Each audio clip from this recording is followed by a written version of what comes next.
Metoda Schrott este o tehnică specializată de fizioterapie destinată corectării scoliozei și altor deformări ale coloanei vertebrale. Ea se bazează pe faptul că scolioza nu este doar o simplă curbare laterală, ci o deformare tridimensională a coloanei și cutiei toracice.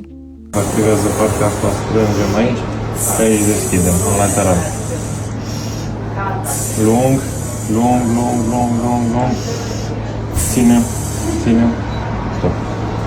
Pacienții învață sub îndrumarea unui terapeut certificat Schrott un set de exerciții personalizate care includ respirația rotativă, exerciții de alungire și de congestie, conștientizarea posturii zilnice și multe altele. Mai avem, mai mult. Ține, ține, ridică, ridică, ridică, ridică, ridică.